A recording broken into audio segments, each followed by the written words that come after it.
여러분 안녕하세요. 자, 오늘은 지난 시간에 뒤를 이어서 이제 프린트는 11페이지, 교과서는 90페이지에 해당하는 우리나라의 경제 성장과 관련된 첫 번째 이야기에 대해서 이야기를 하도록 하겠습니다. 전반적으로 봤을 때 우리나라의 경제 성장과 관련된 부분에서는 경제가 어떻게 성장했었는가에 대한 내용하고, 그 다음에 이것과 관련해 가지고서 이 경제 성장에 따라서 사회가 어떻게 변화됐었는가에 대한 복지와 관련된 부분들, 이런 부분으로 나눠져 가지고서 이야기를 할 수가 있을 것 같아요. 그 중에서 첫 번째 경제 성장과 관련된 부분에 대해서 이야기하는 것이니까, 예전에 선생님이 한번 얘기한 적이 있었죠. 바로 우리나라의 기본적으로 현대사에서 여러분이 주목을 해야 되는 세 가지 파트 중에서 첫 번째는 민주화, 두 번째는 경제성장, 그리고 세 번째는 바로 통일과 관련된 노력, 이 부분에 대해서 중에서 두 번째 이야기에 대해서 지금 하는 것이니까 그 점 명심해서 여러분들 잘 따라와 주기 바랍니다. 지금부터 살펴보도록 할게요. 자, 먼저 3번, 1번 전쟁의 아픔을 극복하고 경제를 발전시키다에 대한 내용을 보면 다음과 같은 것을 우리가 찾아볼 수가 있겠습니다. 자, 기본적으로 여러분들 이승만 정권, 여러분들 알다시피 정권을 잡자마자 얼마 지나지 않아서 바로 전쟁 터졌어요. 전쟁 터지고 나서 말 그대로 우리나라는 폐허밖에 안 남았습니다. 폐허밖에 안 남은 상황에서 뭘 하겠습니까? 북한은 이때 당시에 나름대로 빠른 속도로 경제 성장을 이루어 나갔었던 건 측면이 있었지만은, 이승만 정권은 나름대로는 경제 성장을 위해서, 전후복구 작업을 위해서 열심히 노력을 한다고 했었으나, 전쟁이 지난 다음에 7년이 지나도록 제대로 된 그런 개혁 정책을 해나가지 못하는, 복구 작업을 제대로 해나가지 못하는 모습을 실제로 보여줬던 것입니다. 자, 그러다 보니까 이때 당시에 이승만 정권 자체가 굉장히 어려웠었겠죠. 하지만요, 미국의 입장에서 본다고 한다면 한반도 지역에 남한 정부가 무너지게 된다고 한다면 순식간에 사회주의의 세력들이 넓어지게 되는 상황이 벌이게 되는 것이니까 미국의 입장에서도 이것이 그다지 좋은 것은 아니었단 말입니다. 때문에 당시에 미국은 한반도에 대해서 굉장히 적극적으로 물자를 제공을 해주는 모습을 보여주게 돼요. 여러분들 알다시피 사회주의 세력은 소련이 등장하고 나서 굉장히 적극적으로 전 세계적으로 이것이 이제 빠져나가는 모습을 보여주게 됩니다. 미국의 입장에서는 이런 사회주의 국가가 많이 만들어진 것은 달궈했던 것은 아니었기 때문에 당시 경제력적인 측면에서는 미국이 전 세계 1위였었거든요. 때문에 이때 당시 미국은 바로 자신의 그 경제력을 경제력을 이용해 가지고서 전후 복구 작업을 열심히 하고 있었던 서양의 세력과 그 다음에 우리나라 동방 지역에 있었던 여러 개 국가들에게 바로 적극적으로 경제적인 지원을 해주게 됨으로써 그 정권이 무너지지 않도록, 민주적인 정권이 무너지지 않도록 하는 조처를 취하게 돼요. 서방 지역에 이제 시행했던 것은 이제 마셜 플랜이라고도 얘기를 하기도 하죠. 우리나라에도 여러 가지 이제 미국의 원전 물자가 많이 제공이 되게 됐었었는데, 당장 당시에 우리나라 사람들이 급했던 것은 국민들이 먹고 사는 문제가 일단 해결되어야 되는 거 아니겠습니까? 국민들이 뭐 농촌에서 농업 자체가 굉장히 좀 기계화가 되거나 이런 거 전혀 아니었었거든요. 자, 그랬기 때문에 당시에 이들은 바로 미국에서부터 적극적으로 식량과 관련된 부분에 대해서, 그 다음에 또 한 가지 입는 문제를 해결하는 분야에 대해서 많은 부분에서의 그런 원조를 받게 됩니다. 물론 그때 당시 미국은 굉장히 전쟁 끝나고 나서, 세계대전 끝나고 나서, 6.25 전쟁도 마찬가지긴 하겠지만 엄청나게 대호황이 있었던 그런 시절이었어요. 어느 정도 호황이었냐면 농업이 너무 잘 되다 보니까 나중에는 이 농산물이라든가 이런 것들을 국가에서 대량으로 산 다음에 뭐 태평양에다 갖다 버리고 막 이런 식의 모습을 보여주기도 했었거든요. 자, 그런데 이때 당시 그렇게 버렸었던 그런 농산물들을 이때 당시에 굉장히 먹고 살기 힘든 나라에게 도와주게 된다고 한다면 그 나라가 나중에 미국의 시장이 될 수도 있는 거 아니겠습니까? 그 타깃 중에 하나가 바로 우리나라였던 것입니다. 때문에 이때 당시 미국은 대규모의 밀가루와 그 다음에 설탕 같은 것을 우리나라에게 제공을 해줘요. 또 한 가지 바로 목화 같은 것을 이때 당시에 제공을 해주죠. 당연히 여러분 생각해 보세요. 미국에서 밀이 들어오면 그 밀을 빵으로 바로 만들 수 있는 거 아니잖아요. 이것을 가루를 내야 되잖아요. 그러다 보니까 자연스럽게 제분, 즉 밀가루를 만드는 부분에서, 그 다음에 제당, 바로 설탕을 만드는 부분에서 산업이 발달하게 됩니다. 그리고 이때 당시 미국에서부터 목화가, 양질의 목화가 많이 들어오게 되니까 바로 이런 목화를 가지고서 옷감을 많이 만들어야 되지 않겠습니까? 이렇게 되다 보니까 자연스럽게 우리나라 내부에서는 면방직 공업 같은 것이 되게 많이 발달하게 됩니다. 자, 여러분 한번 생각해 보세요. 밀가루 색깔 하얗죠? 그 다음에 설탕 색깔 기본적으로 하얗습니다. 뭐 황설탕 있고 흑설탕 있지 않습니까? 그냥 하얗다고 치세요, 여러분들. 자, 그리고 또 한 가지는 면방직공업, 목화가 하얗지 않습니까? 바로 이렇게 세 개의 분야에서 우리나라의 산업이 발달하게 되면서 이른바 삼백산업이라고 하는 것이 등장하게 됩니다. 기본적으로 이것은 산업을 발달시킨다고 하는 측면보다는 바로 우리나라 사람들이 당장 먹고 사는 문제 같은 것을 해결하기 위해서 시행되었던 것이라 볼 수가 있는 것입니다. 자, 때문에 이것은 소비재 산업이라고 볼 수가 있어요. 바로 그때 당시에 미국은 우리나라에게 대규모의 밀가루와 목화라든가 그 다음에 설탕 같은 것을 갖고 들어왔었죠. 근데 이제 문제가 뭐가 있었냐면 당시 미국은 이것을 그냥 돈으로 줬던 것은 아니에요. 어떤 식이냐? 일단은 미국은 우리나라 정부에게 이 설탕, 그 다음에 뭐 밀가루, 그 다음에 면방직, 그 목화 같은 것을 이때 당시에 공짜로 제공을 해줘요. 근데 단 이것을 사용할 수 있는 부분을 한정을 해줬던 것이죠. 그럼 이승만 정부는 당시에 어떻게 썼었냐? 미국에서부터 이것을 거의 무상으로 받은 다음에 이걸 가지고서 우리나라 국민들에게 돈 받고 팔았어요. 여러분들, 돈 받고 팔은 다음에 그 다음에 거기서 나오는 그 돈 있죠? 그 돈 중에 상당수를 미국산 무기를 사는데 사용하는 그런 방식을 이때 당시에 운영을 했던 것입니다. 결과적으로는요, 미국은 자기네들이 갖다 버리게 되는 그 물자 같은 것을 우리나라에게 원조를 해주고 거기에서부터 이제 얻게 되는 그 수익을 가지고서 미국산 물건을 살 수 있는 혹은 미국산 무기를 살 수 있는 식으로 돌리게 됨으로써 결과적으로 미국의 바로 경제 발전에 좀 더 도움이 될 수 있도록 조치를 취하는 모습을 보여주게 됐던 것이죠. 하지만 어쨌든 간에 우리나라 입장에서 본다고 한다면 이랬든 저랬든 간에 바로 미국에게서부터 이것을 받았기 때문에 먹고는 살 수 있게 된 거 아닙니까? 그렇게 되다 보니까 비록 미국에게 좀 이용당한 측면이 있었다고 하더라도 우리는 뭐 할 말은 없었어요. 어쨌든 간에 미국에게 바로 기대 가지고서 국민들이 살았다고도 볼 수 있는 측면이 분명히 강했었기 때문에 자, 이렇게 됐었다는 것을 여러분 생각해 주시고요. 근데 다만 이렇게 되다 보니까 자연스럽게 여러분 생각해 보세요. 우리나라에서 보통 밀이 날까요? 밀이 나죠. 우리 밀도 있지 않습니까? 근데 우리나라도 밀을 많이 생산했었단 말이에요. 그런데 지금 현재 우리나라에서 밀을 거의 보지 못하는 경우가 되게 많죠. 그 이유가 뭐 때문에 그런 것이냐? 미국에서부터 밀이 하도 값싼 가격으로 들어오게 되다 보니까 우리나라산 밀의 경쟁력이 굉장히 하락하게 됐던 것입니다. 그 외에 각종 농산물들도 이때 당시에 미국에서부터 식량으로 들어왔던 농산물들의 가격이 워낙 싸다 보니까 국내의 그런 농산물의 가격이 굉장히 하락할 수밖에 없었고요. 이렇게 되다 보니까 자연스럽게 농산물 가격이 우리나라 내부에서의 농산물 가격은 자체적으로 상대적으로 좀 더 하락하게 되는 상황이 벌어지게 됩니다. 결과적으로는요, 여러분들 농민들의 경우에는 농사 열심히 져봤자 이때 당시에 미국에서부터 너무 막대한 양에 해당하는 바로 농산물이 들어오다 보니까는 수리 타산이 안 맞는 거예요. 그래가지고서 농민들이 이때 당시에 몰락을 하는 모습을 보여주게 되었던 것입니다. 어쨌든 간에 그럼에도 불구하고 꾸역꾸역 어떻게 우리나라는 이 50년대를 간신히 버텨나가는 모습을 보여줬었죠. 자, 그런데 1960년대 들어와서는 얘기가 조금 달라지기 시작을 하게 됩니다. 여러분들 알다시피 1960년대에 박정희 정권이 들어서게 됐었죠. 자, 이 박정희 정권은 여러분들 알다시피 한일 국교 정상화를 통해서 그 다음에 베트남 파병 등을 통해 가지고서 막대한 양에 해당하는 외화를 일단은 갖게 됩니다. 그리고 그 돈을 기반으로 해서 이른바 경제 발전을 펼쳐 나가는 모습을 보였던 것이죠. 바로 여러분도 알다시피 이제 2공화국 당시 때 장면 정부 때에 만들어졌었던 경제개발 5개년 계획을 충실히 실천을 해 나가는 모습을 보여주게 됩니다.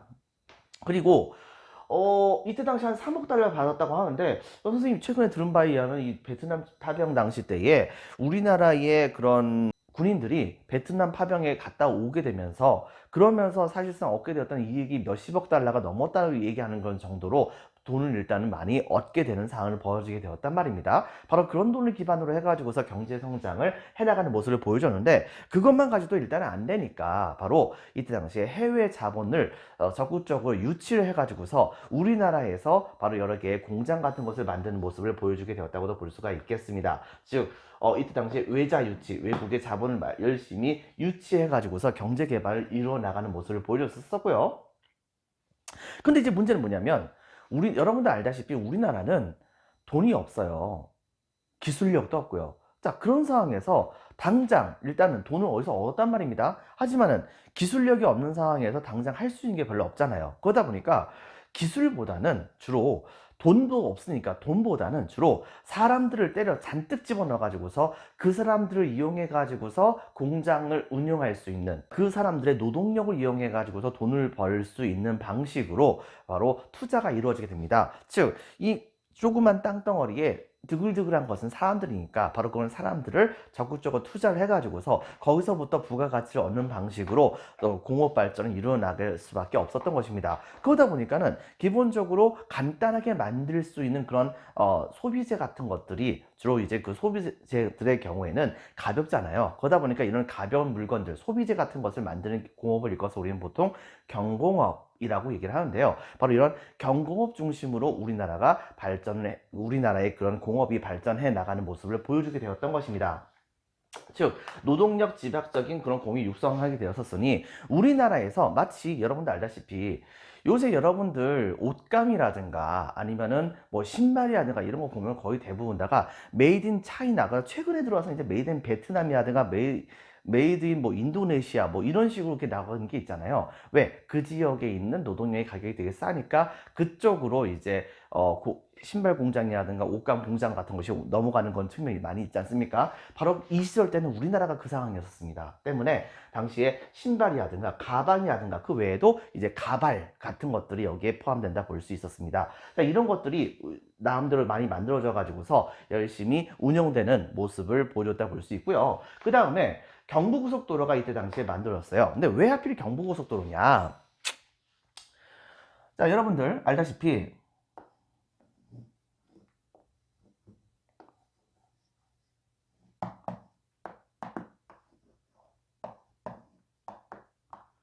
자, 이렇게 우리나라가 있다고 했었을 때 상대적으로요, 여러분들, 상대적으로 일본과 가까웠다고 볼 수 있는 건 지역은 경상도 지역과 전라도의 여수 지역까지 해당되는 요 지역입니다. 자, 그러다 보니까는 이때 당시에 일본과 일단 교역을 하는 것이 제일 중요했었거든요. 왜? 우리나라보다 일본이 훨씬 더 많이 발전해 나가는 모습을 보여줬었고, 당시에 일본은 경공업 중심의 그런 산업단지가 이제 사양길로 접어들고 중화학공업단지로 이제 바꿔 갈아타는 공업의 형태가 바꿔지게 되는 그 모습을 보여주게 되는 상황이었었거든요. 하지만은 당시에 일본 내부에 있었던 그런 경공업들은 갈 데가 없잖아요. 그러다 보니까 그 갈 데로 선정했던 지역이 바로 한반도였던 겁니다. 그러다 보니까 일본과의 교역이 되게 중요한데 문제는 뭐냐? 일본과의 교역을 중요시하려고 하다 보니까 자연스럽게 이쪽을 중심으로 해가지고서 공업단지가 만들어지는 것은 당연하긴 하겠지만, 이것보다 더 중요한 것 중에 하나, 일본과 가까운 부산과 그 다음에 서울, 특히 이 서울 같은 경우에는 굉장히 중요한 많은 사람들이 몰려 살고 있는 곳이다 보니까는 바로 이런 서울과 그다음에 부산을 같이 연결하는 그런 형태의 고속도로가 만들어지게 된다고 한다면 훨씬 더 바로 산업 발달에 도움이 될 수 있는 것이라 생각이 되었던 것입니다. 물론 경부선 같은 그런 철도가 있긴 했었지만 이거 가지고 분명히 한계가 있었던 것은 사실이었거든요. 자, 때문에 당시에 경부고속도로를 이때 당시에 깔게 되었던 것이죠. 그리고 1970년대 들어와서 이제 상황이 바뀌게 됩니다. 여러분들 알다시피 1970년대 들어오게 되면서 박정희 대통령은 이른바 유신헌법을 통해 가지고서 영구 집권에 바로 장을 열게 되었다 볼 수 있겠죠. 그런데 그 과정 중에서 이 경제개발 5개년 계획은 어쨌든 간에 잘 이루어 나갔었습니다. 그리고 수출 주도형 중화공업단지를 만드는 것을 추진을 했었다고 하셨죠. 옛날서부터 계속해서 수출 주도형의 바로 산업을 유지해 나갔던 상황이 했었지만은 이때 당시에 우리나라뿐만이 아니고 다른 신흥국가들이 우리나라가 주로 이제 강점을 보였었던 신발이라든가 가방이라든가 가발 뭐 이런 것들을 다른 나라들도 만들기 시작을 하게 된 거예요. 왜? 그 나라들도 넘쳐나는 것이 인구인데 이때 당시에 기술력도 없고 자본도 없고 이런 상황이다 보니까 전반적으로 이런 이 신발이라든가 가방이라든가 그 다음에 뭐 가발이라든가 이런 분야에 대해서 여러 국가들끼리 경쟁이 너무 치열해지게 된 겁니다. 그러니까 우리나라가 쓸 자리가 되게 적어지게 된 거예요. 근데 이렇게 됐을 때 박정희 대통령 선생님 그다지 좋아하지 않는 것은 사실이긴 하지만 한 가지 인정해줘야 할 것은 어쨌든 간에 결정의 방향은 제대로 맞춰졌다고 생각이 되어집니다. 즉 당시에 바로 전반적인 산업을 중화공업 분야로 바꾸려고 하는 모습을 보여주게 됐었어요. 자, 그래가지고서 철강이라든가 화학이라든가 조선이라든가 기계 같은 것을 이때 당시에 기계 산업 같은 것을 이때 당시에 많이 들어오게 됐었던 것이죠. 즉 이때 당시에 일본에서도 바로 이러한 중화학공업이 많이 발달되고 있긴 했었지만은 이 일본 내부에서도 상대적으로 쇠퇴하고 있었던 그런 산업이 있었어요. 철강이라든가 기계라든가 그 다음에 뭐 조선화학 뭐 이런 분야들 같은 경우에는 바로 일본 자체만 가지고서는 이런 전 세계의 수요를 전부 다 대처할 수 있는 상황이 못했었기 때문에 그 중에 일부를 한반도 쪽으로 이제 나름대로 좀 지원해주는 모습을 보여주게 되었다고도 볼 수 있겠죠. 이런 식으로 해가지고서 이때 당시에 굉장히 많은 일본을 중심으로 했던 그런 여러 가지 중화학공업 단지들이 우리나라 쪽으로 옮겨오는 모습을 보여주게 됩니다.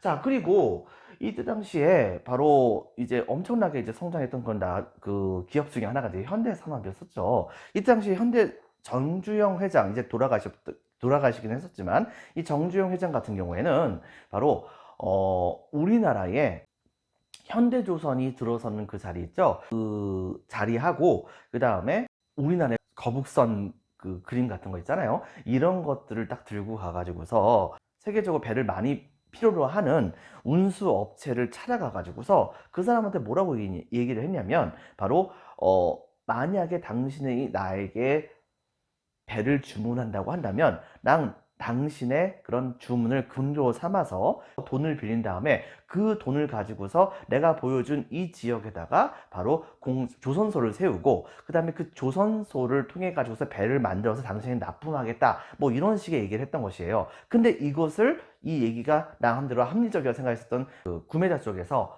이 정주영 회장에게 배를 실제로 주문하게 됐었고 그것이 우리나라 조선업의 발전에 커다란 영향을 끼쳤다고도 얘기를 합니다. 그리고 그것은 지금 현재 전 세계의 최고급 배를 만들 수 있는 우리나라의 조선업 발전에 지대한 영향을 끼쳤다고 볼 수 있는 것이겠죠. 바로 이런 것을 시작으로 해가지고서 철강이라든가 화학이라든가 조선 기계 분야가 엄청나게 발달합니다. 대표적으로 철강 쪽에서는 포스코 같은 곳이 여기에 포함된다 볼 수 있겠죠.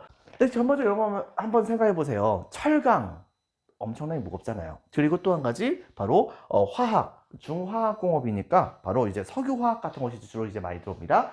또 한 가지 조선업, 배를 만드는 거죠. 기계 같은 것도 여기에 포함되고요.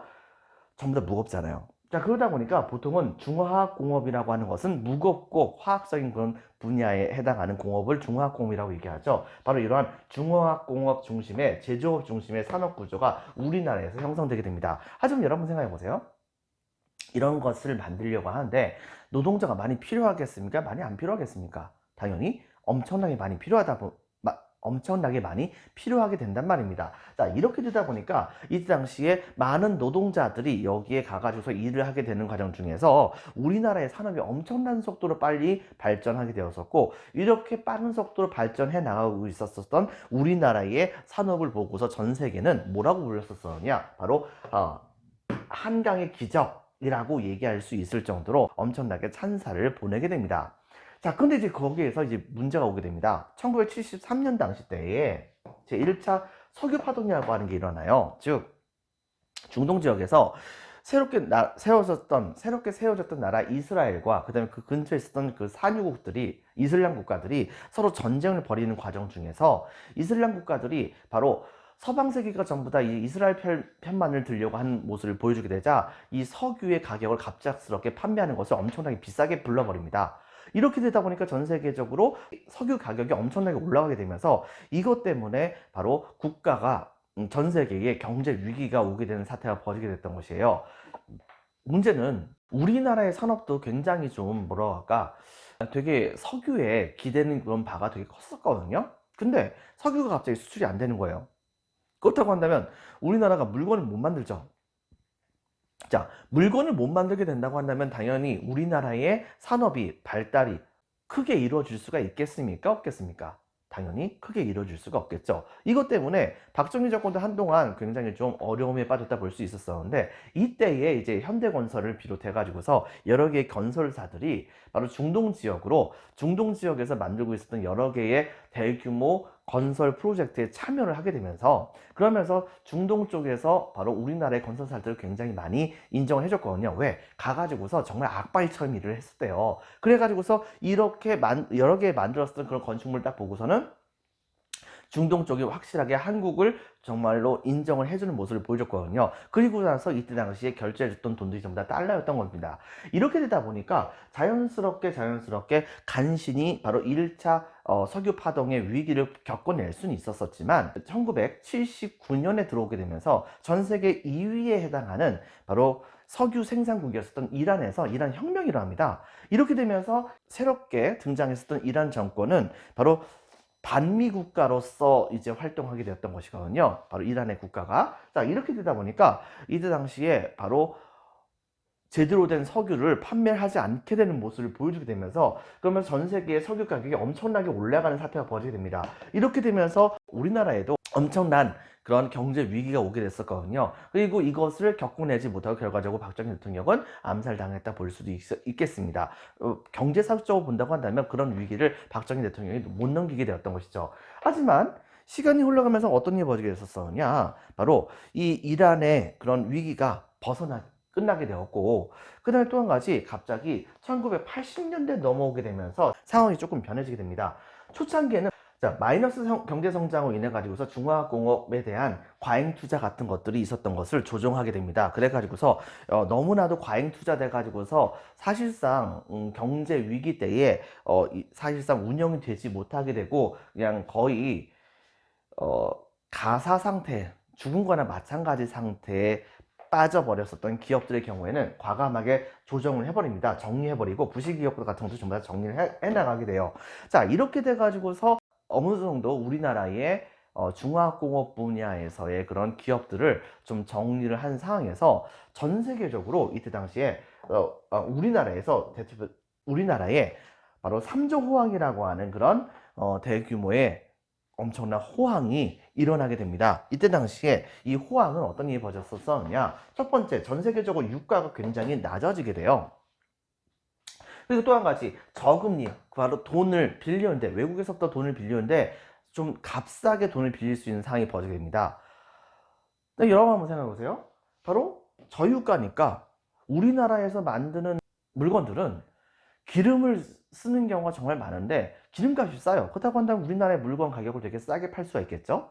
두 번째 어떤 것이 있었냐면 저금리. 국제적으로 우리나라가 갖고 있었던 돈만 가지고서 돈을 가지고서 산업에다 투자해 가지고서 물건을 만들기에는 분명히 돈이 부족한 측면이 있었기 때문에 외자를 유치를 많이 했었단 말이에요. 근데 보통 돈을 빌릴 때에 내는 이자의 가격이 막 떨어지게 된 거예요.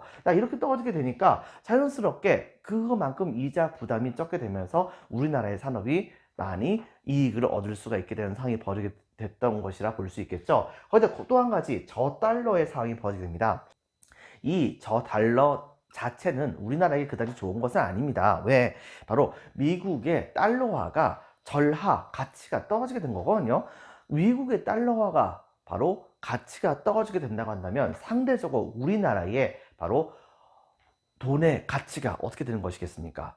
올라가는 거잖아요. 그렇다고 한다면 자연스럽게 해외로 판매되는 우리나라의 물건들의 상당수의 가격들이 올라가는 효과가 있게 되는 거잖아요. 그런데 당시에 우리나라만 그런 타격을 받았던 것은 아니었어요. 전 세계적으로 수출 주도로 해가지고서 경제 발전을 이루고 있었던 대표적인 나라가 서독이라든가 그 다음에 일본과 같은 나라가 있었었는데 미국은 이때 당시에 서독과 그 다음에 일본에게 강제로 압력을 넣어가지고서 그들이 바로 상대적으로 서독의 마르크화와 그 다음에 일본의 엔화의 가격을 달러화에 비교해서 봤을 때 엄청나게 올라가게 만든 조치를 취해주게 합니다. 그런데 우리나라는 이때 당시에 선진국이라고 얘기할 수 있는 상황이 아니잖아요. 그러다 보니까 좀 더 우리나라의 원화의 가치를 좀 더 올리게 만들긴 했었는데 좀 더 우리나라의 원화의 가치를 좀 더 올라가게 만들긴 했었는데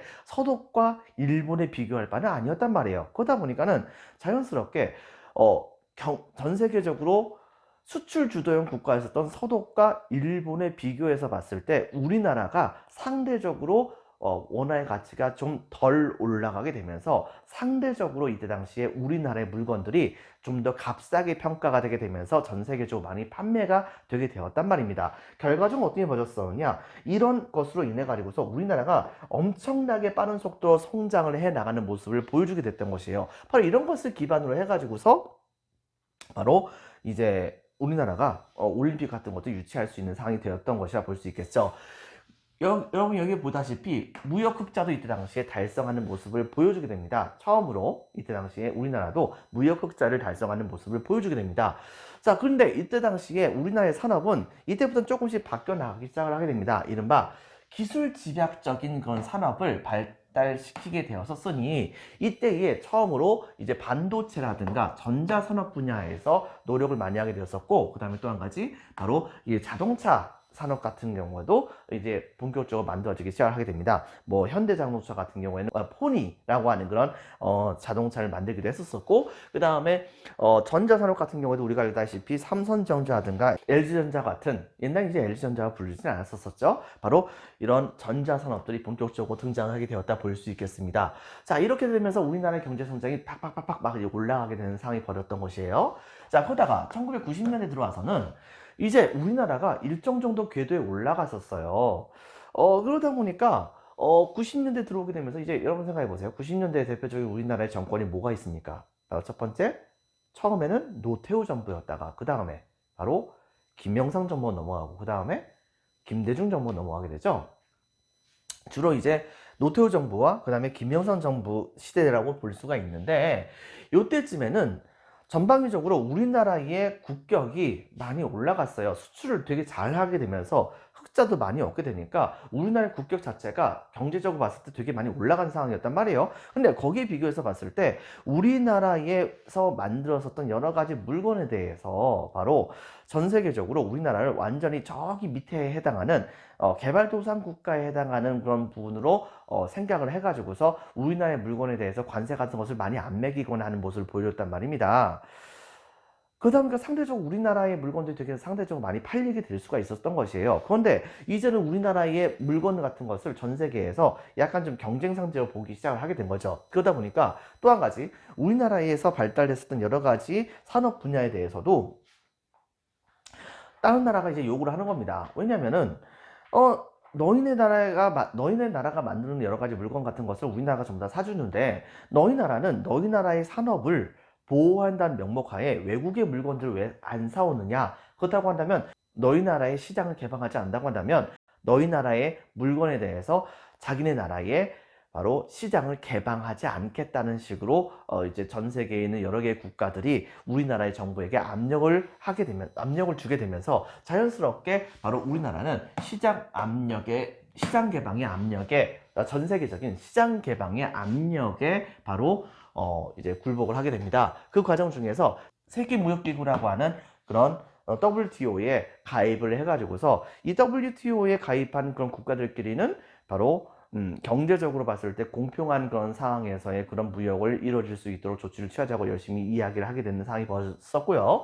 그 다음에 또 한 가지는 경제협력개발기구에 있었던 OECD라고 하는, 경제적으로 봤을 때 선진국들에 해당되는 그런 국제기구에 우리나라가 가입을 하게 돼요. 그래가지고서 여기에서 약간 좀 선진국 행세를 하려고 했었죠. 그리고 활동을 많이 하려고 했었는데, 그런데 여러분들 알다시피 바로 남아시아에서부터 시작됐었던 그런 경제 위기가 바로 동아시아 전체로 퍼지게 되는 사태가 벌어지게 됩니다. 그렇게 되면서 우리나라의 외환 보유고가 급감하게 되면서 이른바 IMF가 터지게 되는 사태가 벌어지게 됐던 것이죠. 일부 기업의 방만한 경우도 여기에 포함됐다 볼 수 있겠습니다. 때문에 이걸로 인해 가지고서 우리나라는 굉장히 커다란 아픔을 겪게 돼요. 하지만은 2000년대 들어와 가지고서 우리나라 사람들의 근무호기 운동이라든가 그 다음에 이후에 들어왔었던 김대중 정부의 여러 가지 개혁 정책, 이런 것들로 인해 가지고서 강도 높은 구조조정, 그 다음에 외국 자본을 되게 많이 유치를 하게 됩니다. 그리고 또 한 가지, 대기업들을 통폐합시키고 그 다음에 특정 여러 가지 기업들 같은 경우에는 이제 아예 그냥 해외 자본에다가 매각을 하는, 물론 이제 헐값 매각을 했다고 하는 말도 있긴 하지만 바로 이런 매각을 통해 가지고서 위기를 극복을 하는 모습을 보여주게 됐었어요. 그때 당시에 우리나라에 들어왔었던 대표적인 여러 가지 기업들 중에는 뭐 GM과 같은 그런 기업들이, GM 대우라고 얘기하죠. 바로 그다음에 르노, 이런 기업들이 이때 당시에 들어오게 되었다 볼 수 있겠습니다. 이런 걸 통해서 위기를 극복해 나가는 모습을 보여줬었고요. 그리고 그러면서도 우리나라도 살긴 살아야 될 거 아니에요. 그러다 보니까 주로 중화학공업 중에서 자동차와 그 다음에 조선 분야, 그리고 또 한 가지 첨단 산업 분야에서는 반도체와 LCD, 요새는 OLED라고까지도 얘기를 하죠. 이런 분야를 통해 가지고서 굉장히 많은 분야에서 첨단 산업들이 되게 많이 발달하는 모습을 보여주게 됩니다. 최근에는 여기 나와 있지 않지만 바이오 분야에서도 우리나라가 되게 많이 발전을 해나가는 모습을 보여주게 됐다 볼 수 있겠죠. 이렇게 됐었고, 또 한 가지 여러 개의 국가들과 개별적으로 FTA, 즉 자유무역 협정이라고 하는 것을 맺게 돼 가지고서 서로가 이제 특정 부분에 대해서는 관세를 서로 최대한 안 매기는 방향으로 해 가지고서 이제 교역을 하는 그런 형태의 자유무역 협정을 많이 맺게 되면서 이걸 통해 가지고서 우리나라가 스스로 이제 경제 개발을 해 나가는 모습을 보여주게 되었던 것입니다. 이렇게 되게 됨으로써 지금까지 이어지게 되었었고, 이런 모습들은 이후에도 어떻게 될지 모르겠지만은, 코로나 상황은 이후에 바로 우리나라에게 새로운 기회와 그 다음에 새로운 위기를 줄 수도 있는 것이겠죠. 바로 이런 상황에서 앞으로의 상황은 이제 여러분들이 이제 성령이 되고 나서 이제 이뤄 나가야 할 그런 파트에 해당하는 것이라 볼 수도 있을 것 같습니다. 자, 여러분들 이제부터 프린트 내용을 보도록 할게요. 여러분 프린트 11페이지 보면 다음과 같습니다. 3번 경제 성장을 이루다. 1번 전쟁의 아픔을 극복하고 경제를 발전시키다 해서 첫 번째 동그라미 1번 이승만 정권 별표 하나, 동그라미 1번 밑줄 치겠습니다. 미국의 원전 물자를 이용하여 빈칸에 적겠습니다. 300산업, 재분, 재당, 연방직 등의 소비재 산업이 발달하고, 동그라미 2번 농산물 가격의 하락으로 농민들이 타격을 받게 됩니다. 동그라미 2번 1960년대에서는요 별표 1개 반, 동그라미 1번 한일 국교 정상화, 동그라미 2번 베트남 파병으로 확보한 자금 및 유치한, 동그라미 3번 외국 자본을 기반으로 빈칸에 적겠습니다. 경제개발 5개년 계획, 경제개발 5개년 계획. 너무 빈칸이 크죠? 약간 오타가 났습니다. 여러분은 수정해 주세요. 자, 그 다음에 동그라미 2번 노동력, 빈칸에 적겠습니다. 노동력 집약적인 경공업이 발달하게 됩니다. 신발 그리고 의료 빼주세요. 의료 같은 거 빼주고 그 다음에 가발 같은 것들이 이때 당시에 발달했었고, 의료는 잘못 집어넣은 겁니다. 동그라미 3번 경부고속도로 같은 것이 건설되게 되었었습니다. 별표 1개 반, 1970년대에서는 동그라미 1번 경제개발 5개년 계획이 지속됩니다. 동그라미 2번 빈칸에 적겠습니다. 수출 주도형 중화공업화 추진. 그래서 대표적으로 이때 당시에 철강, 화학, 그 다음에 조선, 기계 같은 것이 발달했었고, 동그라미 3번에서는요 바로 제조업 중심의 산업구조가 형성되게 됩니다. 그리고 동그라미 4번 한강의 기적이라고 하는 고도성장이 실질적으로 이루어졌었죠. 하지만 중간중간에는 제1차, 그 다음에 제2차 석유파동으로 경제 위기가 있게 되었었습니다. 뭐 이때 당시에 바로 이런 경제 위기 같은 것을 겪어내는 과정 중에서, 물론 이제 중동으로 이제 노동자들이 파견되거나 아니면 건설사들이 파견돼 가지고서 외화를 많이 벌어지는 건 측면도 있었지만은, 뭐 여기는 얘기하지 않았었으나 바로 이제 우리나라의 많은 광부들과 많은 젊은이들이 독일 지역에 광부라든가 아니면은 간호사로서 많이 파견돼 가지고서 거기에서 많은 외화를 벌어 가지고서 우리나라에게 송금해 주는 그런 것을 기반으로 해 가지고서 우리나라의 경제 성장에 돈을 쓰기도 했었다는 측면이 있었다는 것을 여러분이 기억을 해 주기 바랍니다. 그 다음에 자, 별표 하나, 1980년대 들어와서는 마이너스 경제 성장에 따라서 밑줄 치겠습니다. 중화공업의 과잉 투자 조정, 부실 기업 정리, 밑줄. 자, 하지만 후반에 동그라미 1번 삼저 호황, 저유가, 저금리, 저달러에 의한 높은 경제 성장으로 무역 흑자가 달성이 되게 됩니다. 동그라미 2번 자, 기술 집약적인 산업, 반도체, 전자, 그리고 자동차 등이 발달하게 되었었죠. 그 다음에 별표 하나 치겠습니다. 1990년대 들어와서는 세계적인 시장 개방 압력에 대응해서, 동그라미 1번 세계무역기구, 빈칸을 적겠습니다. WTO,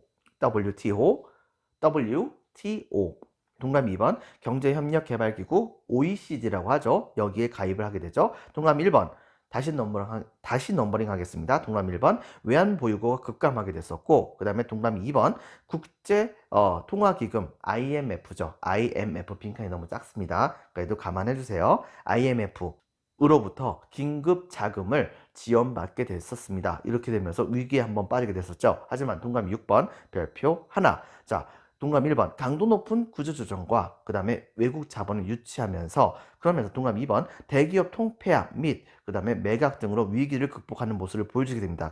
그러면서도 동그라미 3번 발전할 거리는 남겨둬서 바로 중화공업, 특히 자동차와 조선 등의, 그리고 또 한 가지 첨단 산업 분야에서는 반도체와 LCD, 뭐 LED, 그 다음에 OLED까지 나갑니다. 뭐 이런 부분이 발달하게 됐었고, 동그라미 4번 이후에도 외국과의 교육에서 서로 자유무역 협정인 FTA를 체결을 해가지고서 서로의 강점에 해당되는 부분에 대해서 바로 인정을 하고서 그 부분에 대해서는 서로가 관세를 적게 받는 그런 방식으로 해가지고 우리나라의 물건들을 많이 판매할 수 있는 판로를 많이 개척을 하게 됩니다. 이렇게 되게 되면서 경제 발전을 꾀했다 볼 수 있겠죠. 물론 해외에서부터 들어왔었던 여러 가지 물건들 같은 경우에는 특히 농업 분야가 많이 개방이 됐는데, 이것 때문에 이제 농업을 하는 사람들이 굉장히 많이 희생을 당하게 되면서 지금까지도 계속해서 문제가 되고 있다고 하는 건 측면도 있다는 것을 여러분들 기억을 해주기 바랍니다. 자, 여러분들 수고 많았습니다. 오늘은 일단 여기까지 할게요.